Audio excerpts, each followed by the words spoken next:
Hi, this is Jesse Romero. I'm here with my brother in Christ, Joe DeBratto. This is the Jesse Romero Show. We're going to be talking about legal versus illegal immigration. And I've got somebody who's a high information Catholic with me, Joe DeBratto. Joe, how are you, my friend? Welcome to the show. Thanks for having me. Tell me a little bit about your involvement in Maricopa County politics. Just a quick bio. Sure. Been involved for the last 5 or so years. I'm a precinct committeeman and a state committeeman, and I'm with legislative, we call it LD 14. I'm in, which is Legislative District 14, which is right next door to you here in Queen Creek.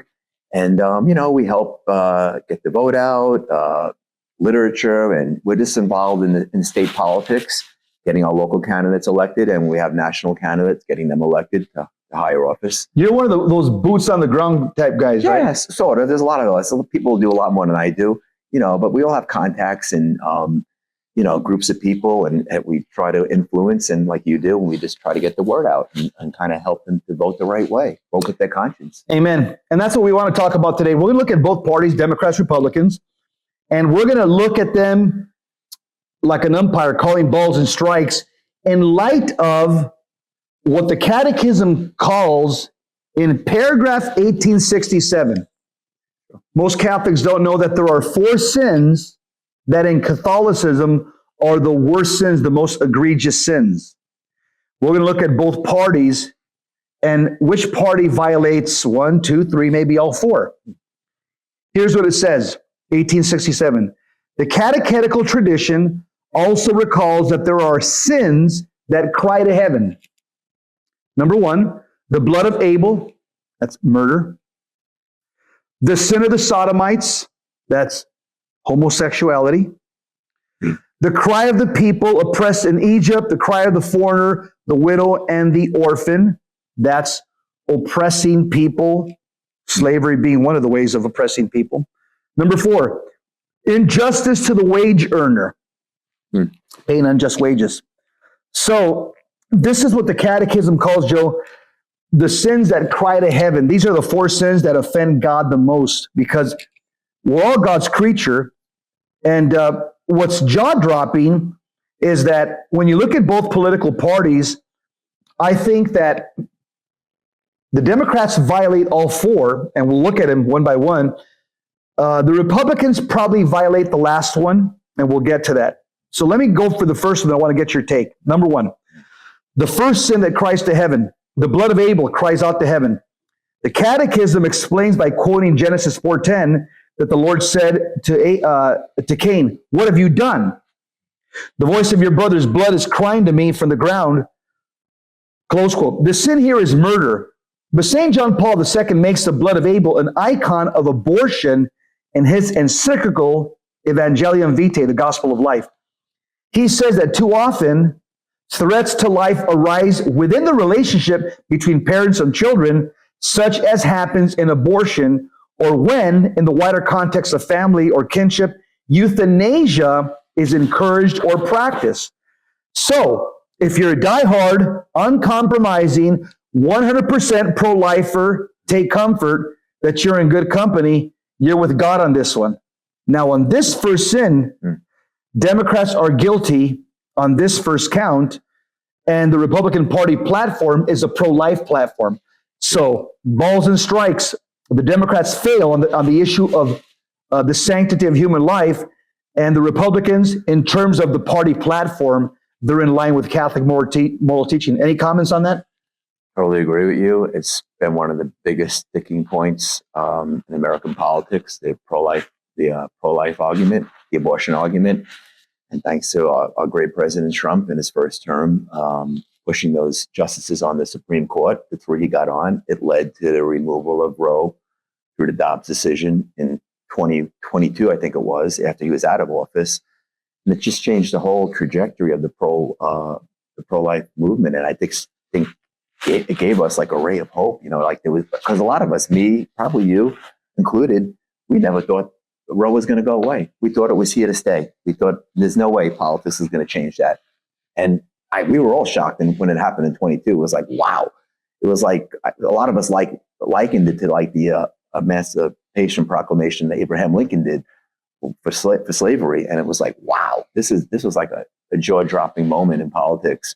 It was one of those promises made, promises kept. Absolutely. And Donald Trump, objectively speaking, I'm not canonizing him, neither are you. We're all sinners. No. But he's the most pro-life president we've ever had in my 60 some odd years in the United States.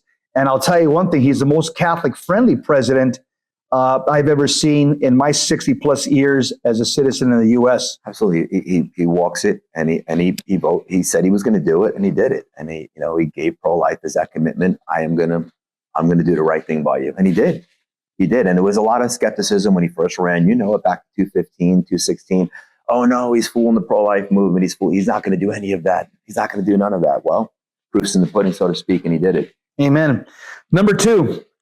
The second sin that cries to heaven is called the sin of the sodomites. It refers to homosexual acts, not the persons, but the act. Yet there are plenty of other sins that close the sexual act to the gift of life, as stated in the Catechism of the Catholic Church, paragraph 2357. Now, Democrats have pushed and passed so-called homosexual marriage, utilizing a liberal Supreme Court several decades ago. Democrats support LGBTQ pride parades. They support Pride Month, rainbow flags, drag queen story hours in libraries, men and women's sports. And shortly after the California Supreme Court legalized same-sex marriage, sociology and philosophy professor David Carlin of the Community College in Newport, Rhode Island, he said this, quote, "The Christian moral system is no minor part of Christianity, any more than the heart or lungs are minor parts of the human body. If you overthrow the Christian moral system, you will have overthrown Christianity itself. Therefore, those who are pushing for the institution of same-sex marriage are ipso facto pushing for the elimination of the Christian religion." Any comments? Wow. Yeah, I mean, that's another sticking point in American politics right now. And it's like this big divide in left and right. This whole movement you just talked about, the trans. I'm sorry. Can you block? The transgender movement. Is that what you're talking about right now? Yeah. I kind of lost my track for a second. The transgender movement. Yeah, and it's been a big. It's just caused so much dissension in our country right now. Like they're making us the bad guys because we don't want these kids to have this mutilating, life-changing surgery that we know is bad for them. It's not good for them. And a lot of it's happening at a young age. And these parents are like going along with it, like they're condoning it and they're allowing it. It's like the kid's not even 18. And we know as conservatives, as Catholics, that this is destructive. And a lot of kids, they grow up thinking they're tomboys, girls, blah, blah, blah, boys playing with, the mother's dresses, what have you, but they grow out of that stuff. Now it's become like a cult. And we're seeing the aftermath of it right now. And it's, quite frankly, it is disturbing, but I think the country's kind of really picking up on it now. And I think we're kind of going in the right direction to get away from it. I think there's a lot of reasons that happen, but I see it going in a good direction now. People go ahead. Yeah. Here's what I was going to ask you, Joe. Yeah. I noticed that there's a difference between Republicans and Democrats, conservatives and liberals on this topic. For example, if you got a conservative Republican who's a homosexual, and there are, yes, they're not pushing it. They just kind of live their quiet life as a homosexual at home. Yeah. And, they're trying to promote other things that we would agree with, kind of conservative patriotic principles. Of course. But a liberal, when he's a homosexual, he's not quiet about it. No. They take to the streets with basically a microphone or a megaphone, and they want everybody to accept their lifestyle. So there's a difference. Yeah. I know Republicans, conservatives who are homosexual. They're quiet. You never know. No. Like, dude, you're not married? And they're like, Trump's got 3 or 4 in his administration exactly. right now. And you'd never know And because incredible. they don't wear it on their sleeve. They don't wear it on the sleeve. That's not how they identify themselves. No. They identify themselves as an American patriot conservative. Absolutely. It's not their worldview. Yes, but a liberal, Yes. when they're homosexual, that's front and center. They have it on their shoulder. Yes. It's on their forehead. And they don't just want to live that life quietly. They want everybody to accept it. Absolutely. And they're going to do it by force if they have to. And that's what we're seeing. They've done it by force. I mean, I was just in a popular, I'm not going to name the restaurant, popular restaurant yesterday, and basically advertising the drag queen show they're going to have there. I was like kind of horrified. I was like, what's going on here? This is downtown Gilbert. I'm like, oh my gosh. So we still got to battle it, apparently. Yeah, it's disheartening, but you're right. There is definitely a divide in that too. Once again, Republicans aren't shoving it down your throat. Live your life, okay? We don't agree with homosexuality. Yeah, of course but not. I'm not gonna, it's them and God. They got to deal with that. Yeah, you just pray for them and give them the truth when they ask for it. Yes. Here's a third point: sins that cry to heaven. Third, the cry of the people oppressed in Egypt, that's slavery, cries out to heaven. Who practices slavery? Islam, by the way. The Catechism cites the Exodus story here, which Pope Benedict XVI summed up this way: God is attentive to the cry of the poor, and in return asks to be listened to. He asks for justice toward the poor, the stranger, and the slave. Left-wing types are worried about worldwide poverty. So is God. Conservatives care too. The Economist cheers the global decline of poverty in our time and wants more of it. One thing the magazine admits is the global numbers mostly reflect the decline of poverty in China. Improvements there have come up at a steep human cost, splitting up families to work in substandard conditions for low wages. In fact, the system creates and exploits new de facto widows and orphans, as captured in the documentary The Last Train Home. These are the bitter fruits of socialism and communism, which is what today's modern day Democrats promote. In the 2024 elections, we were not voting between Democrats and Republicans. We were voting between communism and freedom. And objectively speaking, the Democrats, their open border policy creates slums, barrios, ghettos, poverty, and it keeps minorities on the government plantation. Absolutely. In the words of Klaus Schwab of the World Economic Forum, he said, by 2030, you will own nothing and be happy. Free market capitalism works a lot better in helping the poor improve their situation and move upwards towards the middle class. This is what is advocated by the Republicans and conservative thought. Joe Biden is Exhibit A. The former president, his democratic Marxist policies created poverty and inflation, which oppresses the poor in a very big way. In 2023, 61% of Americans said that they disapproved of the way Joe Biden was doing his job as the president of the U.S. And less than 39% said they somewhat approved of his performance, by the time he ended office. Most of the polled individuals also said they believe that Joe Biden's economic policies made American economies worse, which is a serious problem for any incumbent seeking re-election. Well, that's why he lost.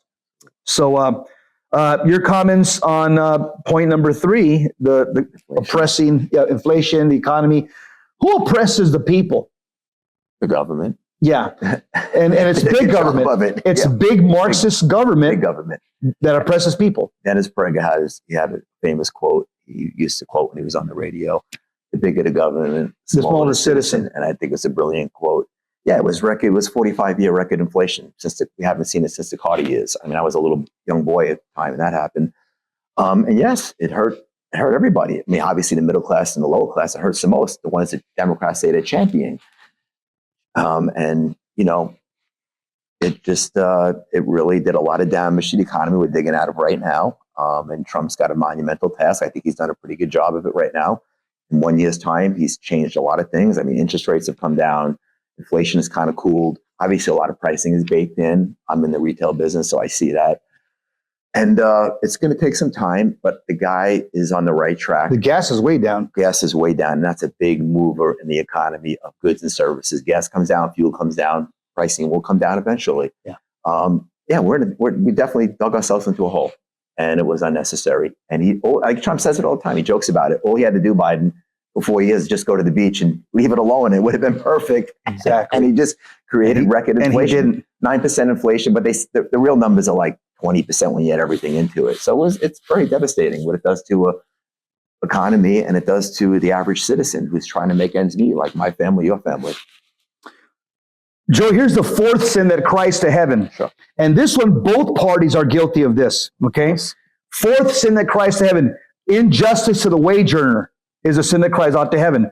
The Catechism quotes Deuteronomy 24:14 verses 15. It says, quote, "Do not take advantage of a hired worker who is poor and needy, whether that worker is a fellow Israelite or a foreigner residing in one of your towns." To me, that sounds like the open border policy under Joe Biden in the United States, where we welcome into the country an immigrant class that will work for lower pay. Immigrants are 13% of the U.S. population, but make up huge proportions of our house cleaners, 45% taxi drivers, and chauffeurs, 37%, meat processors, 37%, and ground workers, 35%, according to the Center for Immigration Studies.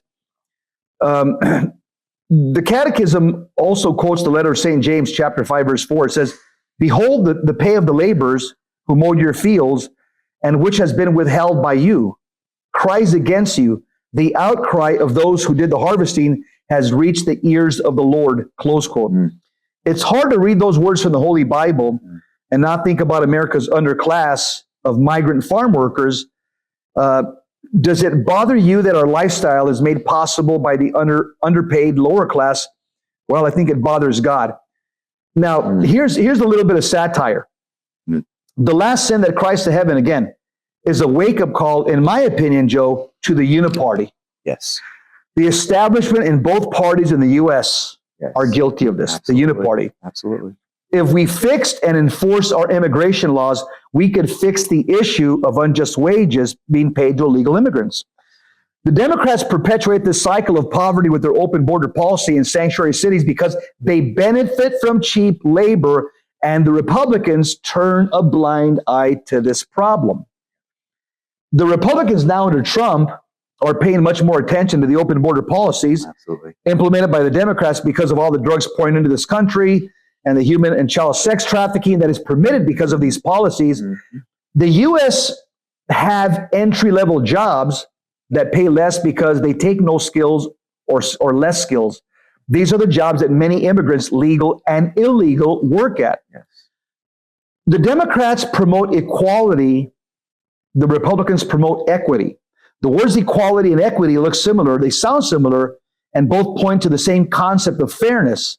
So it's understandable if at first you think that they mean the same thing.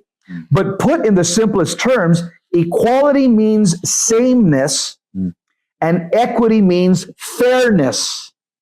Democrat socialists promote equality, sameness. A doctor in Cuba makes as much as a hospital janitor in Cuba. I know that. I talked to a janitor worker. He says, me and the doctor make the same in Cuba. Exactly. Republicans promote fairness, which means let's level the playing field, give everybody a fair chance, and let everyone merit what they deserve based on their talent, knowledge, experience, and skill set. So when it comes to these four issues, we should be passionate, as the Bible says in Deuteronomy 17:7, purge this evil from our midst. And to make right the wrongs brought to us by this culture of death. God doesn't tolerate any of these sins. There will be a day of reckoning for each one of us. These four sins that cry out to heaven should reach every human heart as well and cause us to repent and amend our lives individually and nationally. Any comments about those four sins that cry to heaven? The Democrats seem to be guilty of all four. The Republicans are guilty of the last one. Well, we touched on all three of the last one. Yes, Republicans are guilty. Republicans are business owners. A lot of people want cheap labor, and it's wrong. And our church, you could touch on this, talks about exploiting the worker, the lower class. So basically, we're taking this cheap labor in. They're getting paid. I mean, they're driving all the wages down, number one. It suppresses wages for everybody else. They're regular American citizens, but they're taking advantage of this cheap labor. And it's slave labor. We see that in China. People get paid $1 an hour. Not saying they get paid $1 an hour here, but still, it's way below what the norm is. So you could touch on that. It's a big sticking point for a lot of Catholics because the church has always taught a just wage for a day's work. And it seems like the church kind of is breaking its own doctrine here. What we always taught, a just wage for a day's work, pushing this on the country. Maybe you could lend some conversation to that. Yeah, Father Festia told me years ago, he's the president of Ignatius Press. He's one of the good Jesuit priests. He said that when Obama was running for president and he went over to the U.S. Washington to the USCCB headquarters, and he said that he factually knew. He said at least a third, maybe almost half of the cars in the USCCB parking lot had vote for Obama, Biden bumper stickers. This was like, when Obama was 2009. Yeah. Yep. So Father Fessio, he says that he was scandalized when he saw almost half of the cars. So these were bishops, clergy, and employees, Catholics, at the USCCB headquarters had Obama, Biden bumper stickers, at least half. And it scandalized a lot of us, especially that the Democrats' platform is abortion on demand, and the church always do. I don't know how we reconcile that. And the destruction of natural marriage. Yes. The destruction of natural marriage. Here's something else that I'll tell you two people that have done a yeoman's job in terms of exposing this. Mm-hmm. There's a friend of mine named, you know who he is, named Michael Hitchborn. Yep, I met him. From the Ponto X Institute. He is probably the best investigative reporter we have in the Catholic Church on Lepanto Institute. Mm-hmm. He has one article after another documenting to the last penny what money goes into the USCCB, the nonprofits that they've set up, who gives them the money, and how this money is basically it's fungible. It just moved around. NGOs.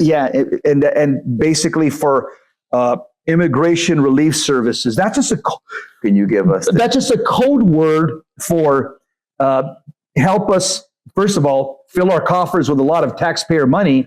The tune of how much, Jesse? How many hundreds of millions? There's difference. I've heard at least $1 billion a year. I'll look it up right now, and maybe even higher than that. That the USCCB has received. So I've heard as low as $100 million a year, up to $1 billion. But I'll get an exact statistic right now. Somebody else who also has done a yeoman's job on this is a female by the name of Michelle Malkin. Oh, yeah, she's written 2 books. She's a conservative Filipino journalist. She's written 2 books on this topic where, just like Michael Hitchborn, she shows the receipts and exactly what money's gone into the USCCB and the different nonprofits under the USCCB that they've set up and how this money is being dispersed. It's our money.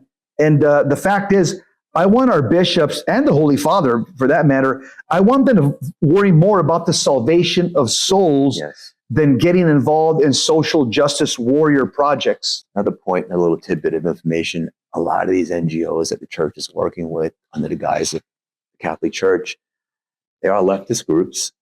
And it's kind of a known thing that it's kind of aiding in the disabling of this country.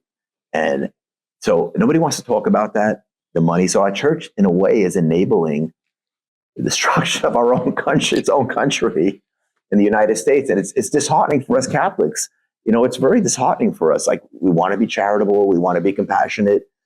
So we're like in a conundrum. And like you, Jesse, how would you answer that question? Like, what's this line we should be walking? Yeah. Well, first of all, as Catholics, number one is we have to be prayer warriors, because prayer moves the hand of God, and God gives us the leaders that we deserve. An immoral nation, immoral citizens get immoral leaders, and that's where we're at right now. I think the church is going through a time of testing. Okay. We're being purified by fire. And you'll find, just like in Old Testament Israel, how does God purify Old Testament Israel? Bad leaders.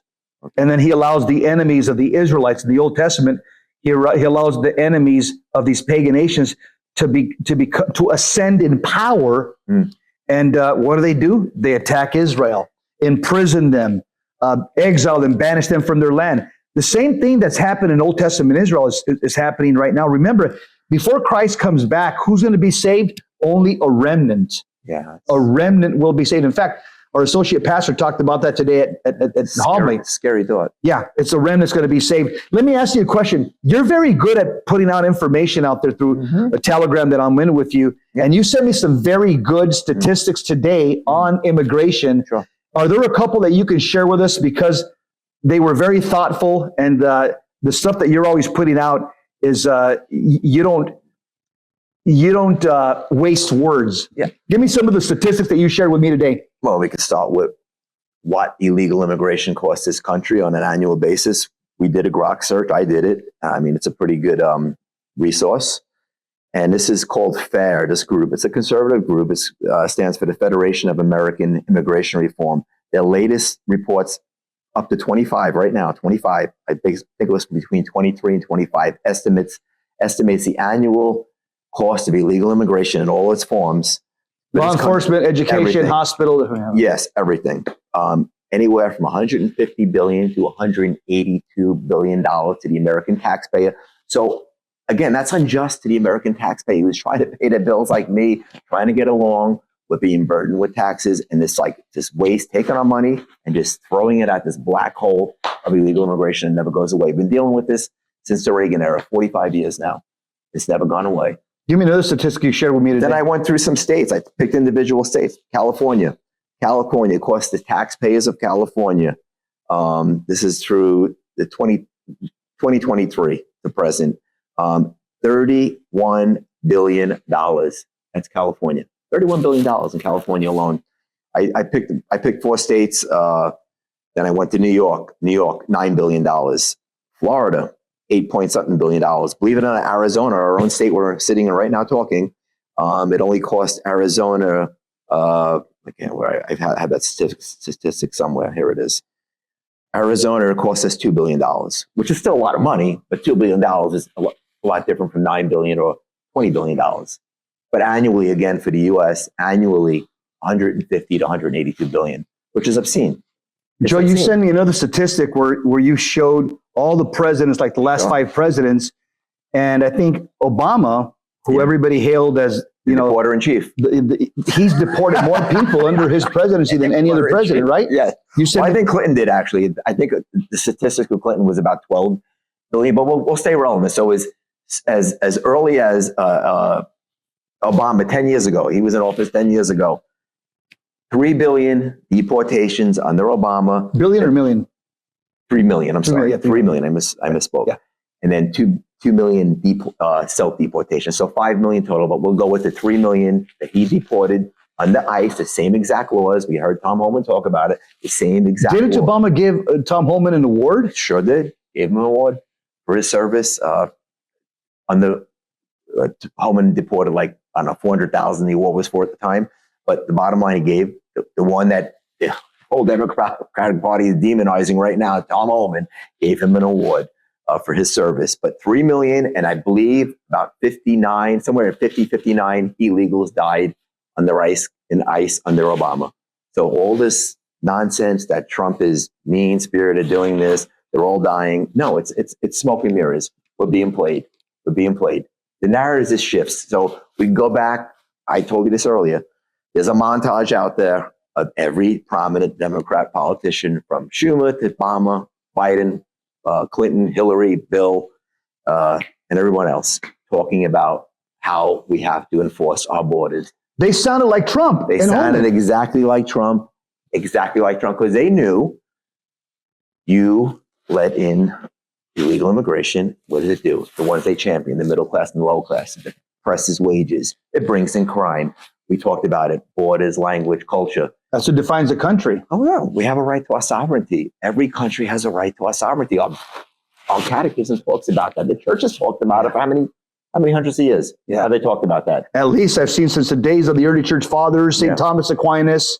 Yeah, but centuries and centuries. The Democrats were champions of protecting and defending our borders. And somehow, now that's a bad thing to do because it doesn't fit their narrative right now. And there's reasons for that we could get into. You mentioned the Catechism. Let me quote to you what the church actually teaches. And I wish our bishops would quote this and our leaders in the Holy See would quote this when they're talking about this issue, and they don't, because this comes from the documents of Vatican II. It's in the Catechism, paragraph 2241. Here's what it says. This is the official teaching of the Catholic Church on the issue of immigration. Why our bishops don't ever quote this and they sound more like shills for the Democrat Party? I don't know why they do that, okay? They need to have a heart check, because they're not speaking like bishops. They're speaking like politicians, and they're not. They're successors of the apostles. And so here's what the church actually teaches. 2241, quote, the more prosperous nations are obliged to the extent they are able, and that's the key word, to the extent they are able. Key word. Yes. To welcome the foreigner in search of the security and the means of livelihood which he cannot find in his country of origin. Yes. Public authorities should see to it that the natural right is respected that places a guest under the protection of those who receive him. Political authorities, for the sake of the common good for which they are responsible, may make the exercise of the right to immigrate, here it is, subject to various juridical conditions, especially with regard to the immigrant's duties toward their country of adoption, which means you have to obey the law of the host country. That if I go to Mexico, I have to obey Mexico's laws. If I go to Russia to immigrate, I have to obey Russia's laws. That's what the Catechism means. Of course. Immigrants are obliged to respect with gratitude the material and spiritual heritage of the country that receives them, to obey its laws, and to assist in carrying civic burdens. Shouldn't that, I mean, let's just cut to the chase. Shouldn't that be the least amount of work the immigrant should put in to obey the laws of the host country? So it's a breakdown of law and order too. I mean, it's just, we're disregarding our own laws, and the bishops are kind of dropping the ball on that. And it's kind of, again, it's disheartening for Catholics to hear our own shepherds talking like this, basically aiding and abetting in the breakdown of our country. And you know what's interesting, Joe, is that what the church is teaching here, and I tell people, I say, look at Tom Homan and President Trump's immigration policy. They're following 2241 of the Catechism. Absolutely. They're following it. Here's the 3 points that you see in paragraph 2241. Okay, the first is this. It says that you have to recognize, and the Catechism says it, that there's a limit to the number of immigrants that a nation can absorb. Common sense tells you that. No nation can absorb an unlimited number of immigrants. We got 8 billion people in the country, right? I mean, the world. We can. I mean, we talked about it earlier. There's just no way a country could house the world. There's got to be, there has capacity. To be order in immigration. And who's assigned to that order? The government of that country, based on the Bible, the New Testament, Romans chapter 13. God has sanctioned governments to man their borders, to establish borders and to man their borders. It's in Scripture. The second thing that I'll note in the Catechism, the second thing that the Catechism on 2241 says, is that the country has the right to set legal requirements that must be met for immigration. Absolutely. That's, again, Romans chapter 13. Every single country, and Acts chapter 17, is in charge of their borders to make rules on immigration. Who can come in, who can come out. It's like, Joe, you don't let anybody walk into your house. Joe came into my house today. I know him. I've known him for 11 years since I moved here. Of course he could come in. I'll probably have a beer with him after this recording. But the point is, if I didn't know the person and they look like they're from Antifa with a mask on, I'm not going to open the door and say, get out of my property. Be irresponsible. Be irresponsible. Yes. We talked about this earlier about, your parents, my great grandparents, like when they came in the first wave of the European invasion in immigration in like from 1905 to 1920, they had to go through Ellis Island, be checked for this, didn't have any diseases, and sometimes they were quarantined for months in not a very pleasant place. And then they had to provide for themselves or have some kind of sponsorship that they weren't going to be a burden on the host country once again, that they could provide work for themselves. Now we're seeing a whole different case where immediately illegal immigrants are coming and being put on social welfare. Again, that does harm to the American taxpayer. It's basically, like we said, we talked before, that we got our own homeless to worry about on the streets, veterans on the streets, and we can't even take care of them. And we're taking the world in, and they're coming getting put up in luxury hotels. They're getting a debit card with $2,500 a month. And it's like, I'm being frank, it's pissing a lot of Americans off. And why shouldn't it? No, I'm serious. We got to be real here. And we talked about this earlier. We are a compassionate nation. Absolutely. And as any Christian, we should be that.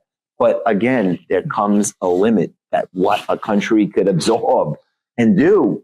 Joe, is interesting. A few years ago, Marco Rubio, when he was still working as a senator, he was interviewed. I think it was on Fox News, and you could watch this interview on the internet. Yeah.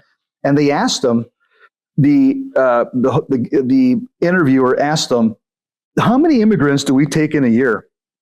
He said, "The United States takes in about 1 million legal immigrants a year." And then they fact checked them right after. And they said it was completely accurate. Yeah. Every single source left and right says, the U.S. takes in about 1 million legal immigrants a year. That's a generous country. That's what Marco Rubio said in the interview.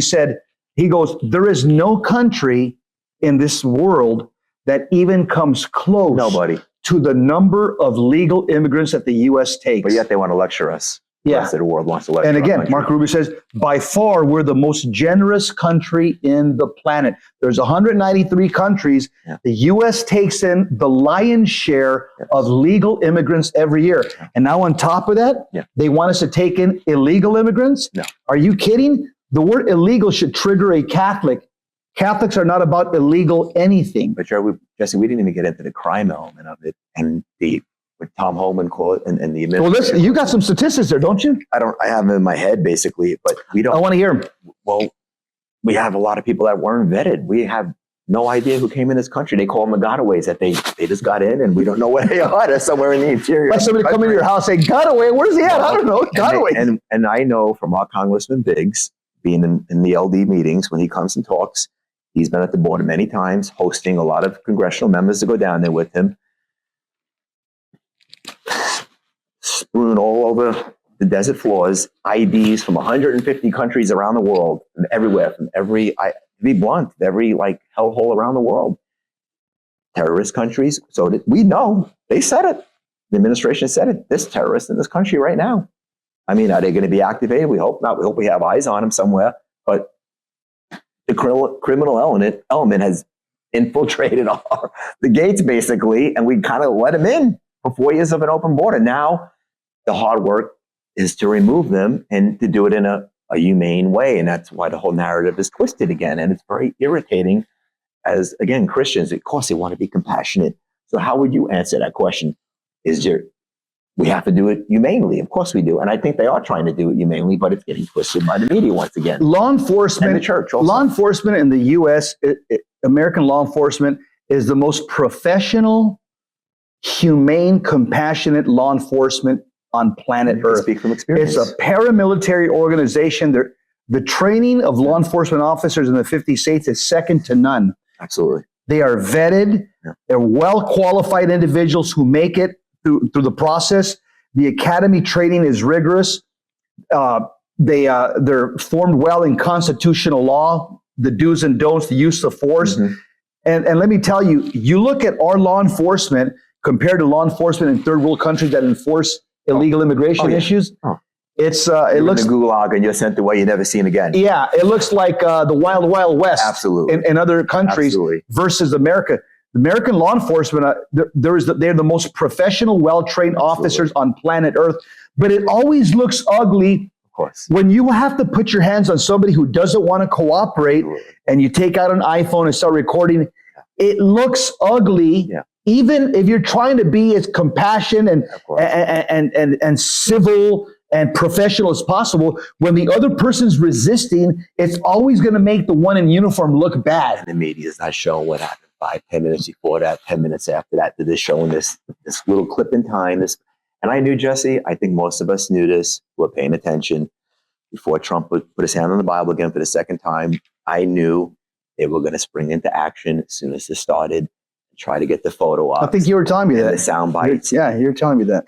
They did it the first term, but this time it's on steroids because of what Biden let in. And we knew they were going to make it ugly. And they got the media chorus and all the activists out there. And we now know that there's a money source. They're going at the head of the stick. I just saw a clip with Tom Homan today. He's, I'm not going to show my hand, but we know where it's coming from. Oh, good. And they're going after it. There's open investigations right now by our DOJ and FBI.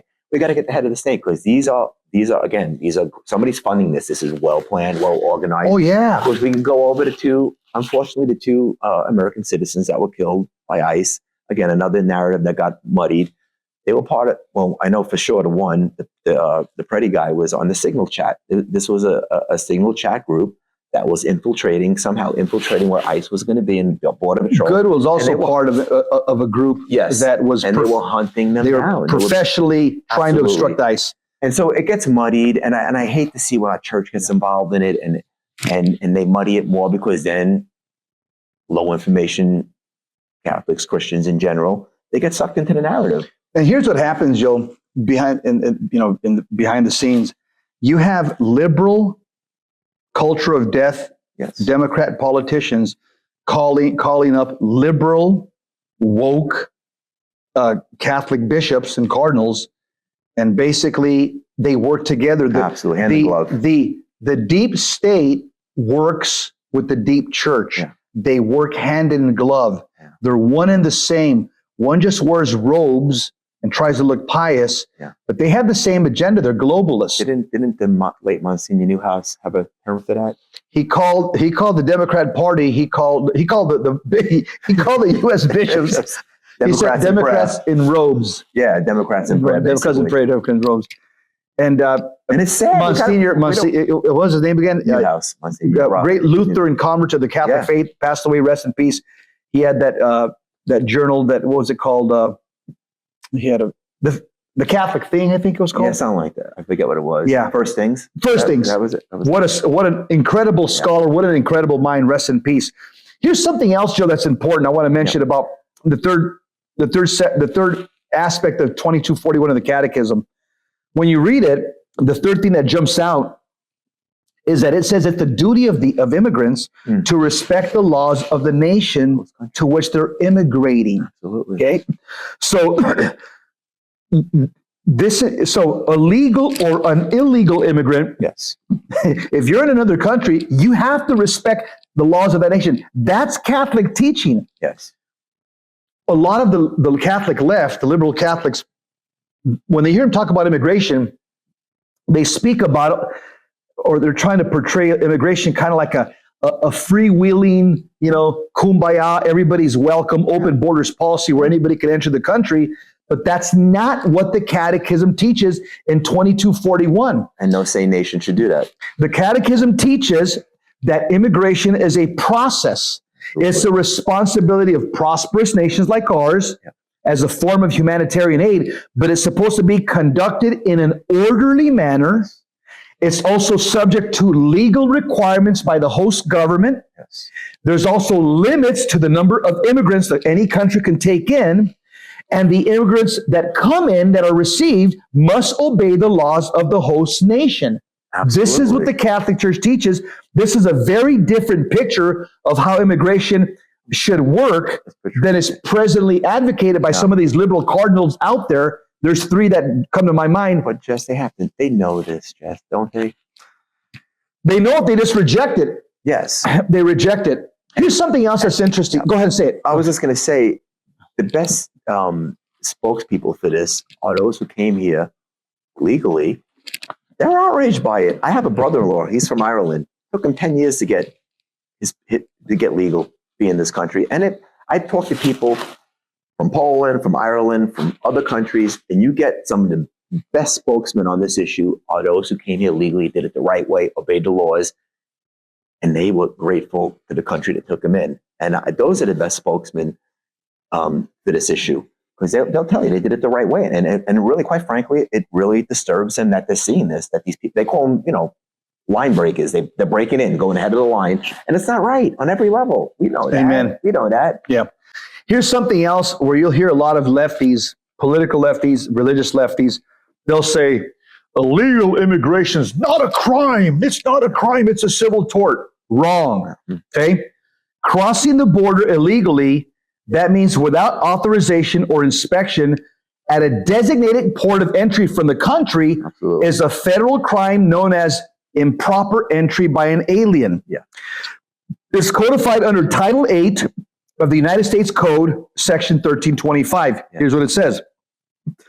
This key primary statute that's being enforced states that any non-citizen who, number one, enters or attempts to enter the U.S. at any time or place other than as a designated by immigration officers. Number 2, eludes examination or inspection by immigration officers. And number 3, attempts to enter or obtains entry by willfully false or misleading representation or the willful concealment of a material fact commits an offense. Yes. Criminal penalties, first offense of being caught here illegally, it's a fine under Title 18 and or imprisonment for up to 6 months. Misdemeanor first time. Yes.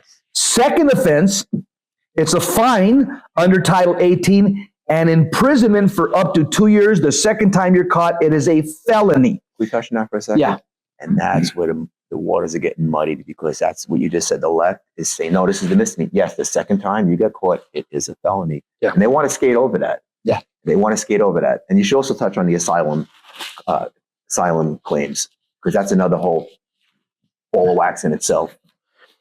I just want to back up what you just said, though, real quick about, I'm looking at Grok here, Yeah. and what it talks about the gross cost before taxes of illegal immigration is about, yeah, you said it, $182 billion annually. Yeah. And that's, hospitals, schools, law enforcement, Medicaid, It just welfare. It just puts such a burden on every city and state. I mean, a huge financial burden on every city and state, which they're all under constraint with their budgets to begin with. Yeah, nobody has an unlimited No. source. Nobody. Well, no what's going to country. happen? They're going to have to raise your taxes. That's what's going to happen. Yeah, the only person that has an unlimited source of anything is God. Yes. Okay, course. but man, we have limited resources. Here's something interesting. I know some people get offended when they hear the word alien. Yeah. Don't use the word alien. What? Okay.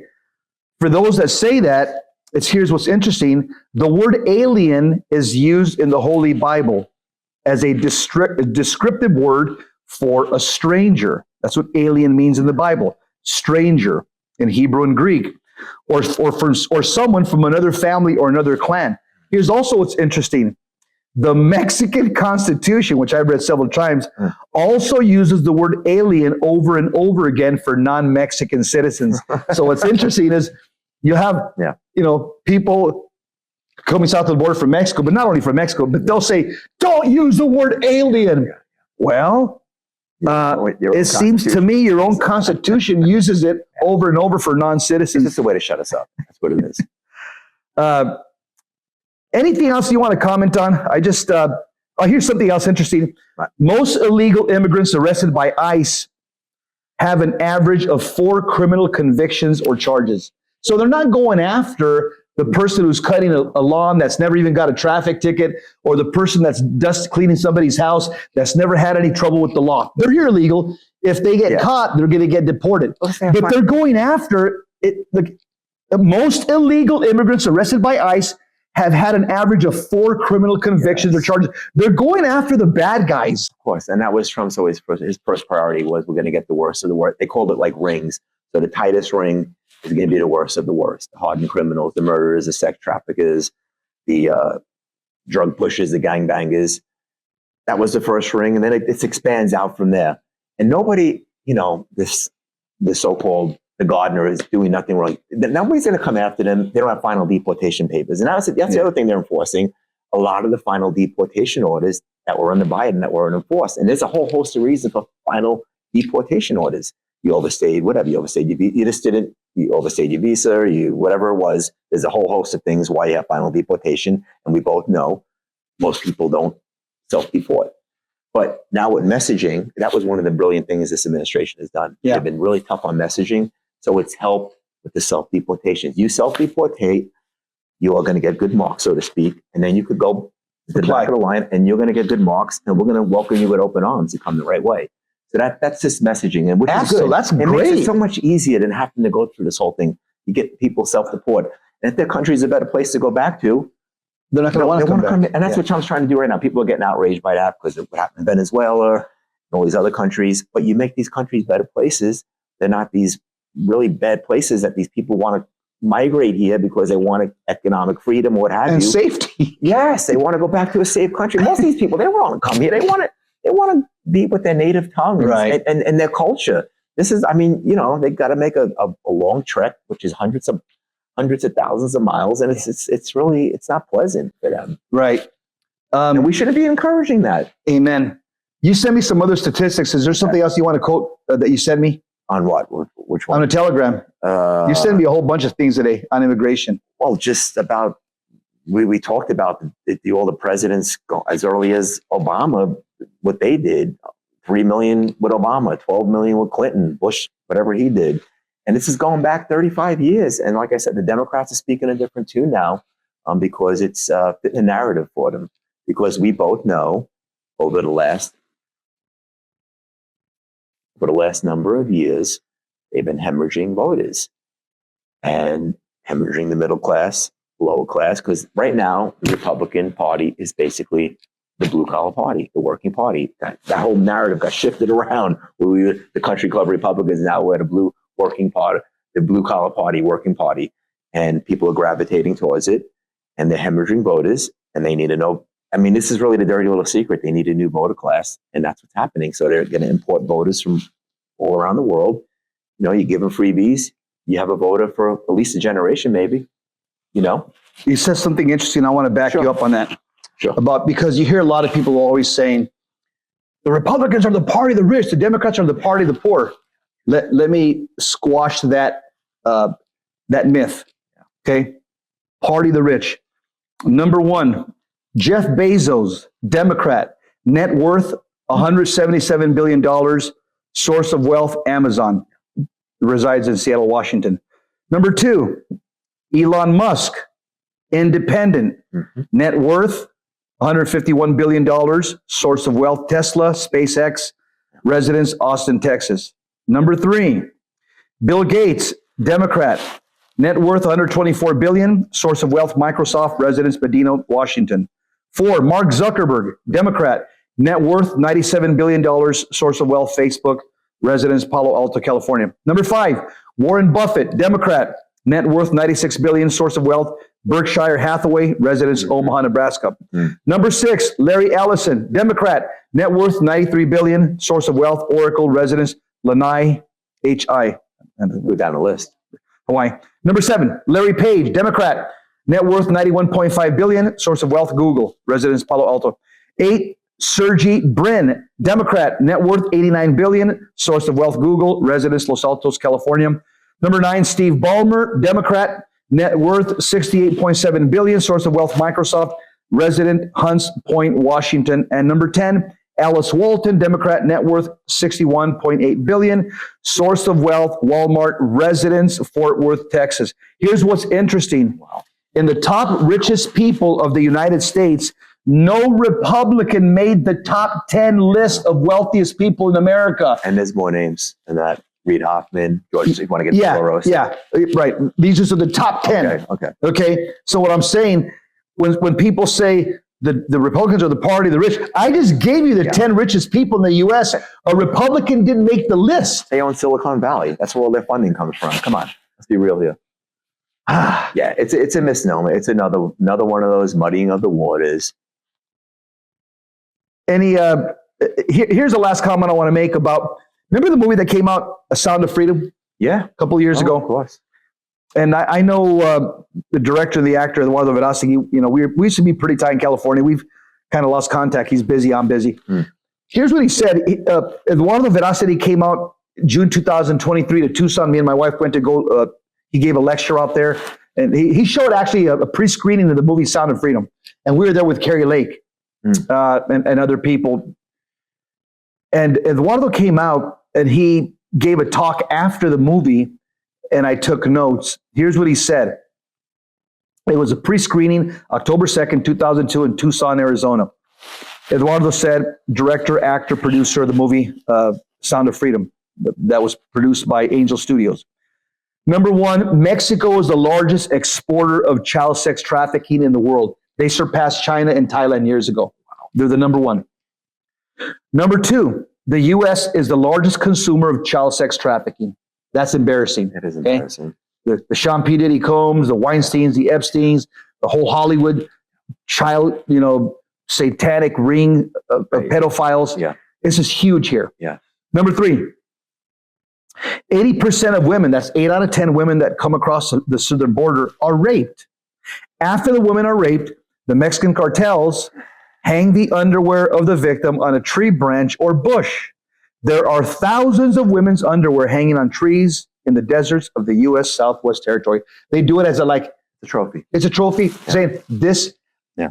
This is how powerful we are. We can get away with raping women, thousands of them, and we don't get arrested. And that's why it's baffling to hear not only Democrats but our church push this issue. It's like, are they blind to this? They can't be blind. I don't know, Joe. And it's maddening, basically. Yeah. We know the damage has been done. Number 4, human trafficking is an $150 billion business, and the movie Sound of Freedom exposed what Jeffrey Epstein was doing on his island is truly an international problem. International diabolical problem. And Moy just dropped on that. Obviously, they just dropped some more files. We didn't even touch on. That's one of the things that Trump's not getting credit for, but it's out there. Returning these missing children. I don't know what the figure is, but it was a good. You can probably look it up. They already located and returned a lot of these children. Oh, that's right. I think my wife was telling me the other day missing children. Where are they? That's something like From we've the already. trafficking. Yeah, we've already. Okay, yeah. So my wife gave me the number. Yeah. So here's number 5, and it. Remember, Kamala was a border czar. Remember that? Oh yeah. Okay. Apparently. So under Kamala Harris, 325,000, maybe higher, children crossed illegally to the U.S. Yeah. We don't know where they're at. They're either dead, slaves, or sex slaves, according to the Washington Examiner. But I got a more recent statistic under Biden-Harris. They're saying now it's 464,922 total children cross the southern border illegally. That's the same. Under the Trump administration, I believe I checked about a month ago, they found about 60,000, something like that. I thought I heard 1,000 children. Yeah, 60,000 children they retrieved. Yeah. So that's a significant dent, but it goes to show you the magnitude of this problem under Biden and Harris. You would think the bishops would be praising that, and was saying, who was Jesus most concerned about in the New Testament? Little children. Those were Jesus's favorites. Yes, Jesus has favorites. Read the New Testament. They're the children. And guess what? Trump has been saving a lot of children. They've been all over this. Holman's been talking about it. He said it again just this week. I heard him, and it doesn't get good traction. It doesn't fit the media narrative, and it's frustrating. Again, he's doing the work of the Lord, basically, finding these kids, returning them to their children, to their houses, to their families, and it's disgusting that happened. We let that happen with an open border, and that's why, again, getting back to the church, therefore, this is beyond our comprehension. And it's bothersome, quite frankly. And we as Catholics should be outraged by it, I think. Yeah. Any Christian, Protestant, Catholic, what have you. Joe, Muslim, our church the Vatican built over 1,000 years, very high walls around Vatican City. Yeah, we know that. And I read the history behind it. It was the Pope that did that, was to keep out Muslim invaders, because we were having problems with Muslim pirates during the Crusades. Yeah. And so we wanted to keep Muslim invaders out. So we built high walls, and they've never been taken down. Okay, and under Pope we got Swiss Guard. that's like the oldest army in the world. I read that's the oldest army that's still existing in the world today. And also under Pope Francis, he actually, rest in peace, he actually increased the fines and penalties for illegal immigration into that circle. He increased the time of incarceration and imprisonment. For anybody entering the Vatican City illegally. And yet they're touting, we got to let everybody. I'm going to give you the last word, Joe. Any comments? It was a lively discussion. I'm glad we touched on all these topics. And I just think it's something that every U.S. citizen should be concerned about. I think we need to fix this. I mean, both parties, they say they want to fix the problem. This has been a problem since the Reagan era. And I think once and for all, I think Trump is really trying to do that. I wish they would just give him a little bit of space, give him breathing room, let him do what he has to do. I mean, look, literally it took weeks and he shut down the border. Zero crossings. I mean, it's like at a record high. And we didn't even touch on the latest FBI statistic. We're at 125-year low for crime, violent crime. And that's because of the border problem being solved. That's where a lot of the problem lied. So nobody wants to talk about this stuff. Wow. That's a huge feat. 125-year low on dangerous, violent crime in this country. Is that crazy? Here's the last thing that I'll say. Sure.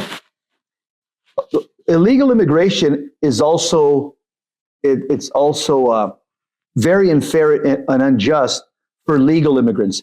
Yes. Say a legal immigrant from whatever country wants to come into the U.S. They believe that they're going to have a better life over here, so they're applying.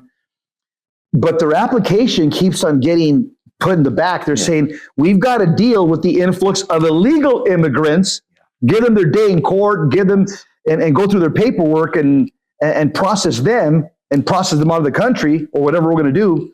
So the legal immigrants are always being pushed back to the end of the line. The ones that are trying to come here the right way, the ordered way, the right way, the Catholic way. And then they're respecting our, let's just face it, they're respecting our nation's laws. And that's the kind of citizens we want to take in, those who respect the laws and are grateful to the whole country. Amen. Amen. Well, that's a wrap. I hope you enjoyed the show. We've just been talking about my brother Joe DeBratto here with legal and illegal immigration, coming from a Catholic perspective, the perspective of faith, the perspective also of natural law, common sense, reason, and also as patriots and Americans.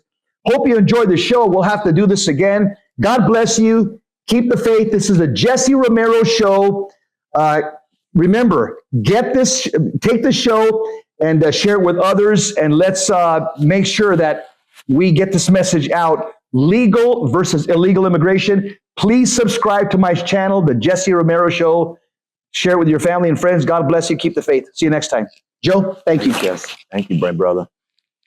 Wow. Hey, family. My name is Jesse Romero. This is my favorite book that I've written out of about a dozen that I've written so far. Lord, Prepare My Hands for Battle 2.0. You can pick up this book on my website, jesseromero.com. I'll tell you the meat of this book. It's on page 34, How to Live in a State of Sanctifying Grace. I basically give you, right from the Bible and the Catechism, 12 ways to make sure you're tracking towards heaven. If you want to get to heaven, this is the book you need to get. Page 34. It tells you exactly the stairway to heaven. God bless you. Keep the faith. Thanks for tuning into today's episode. If you enjoyed the show, please hit that like and subscribe button to stay up to date with my latest content. We'd love to hear your thoughts, so drop us a comment or question. For more resources and to connect with us, visit jesseromero.com. Until next time, God bless you and keep the faith.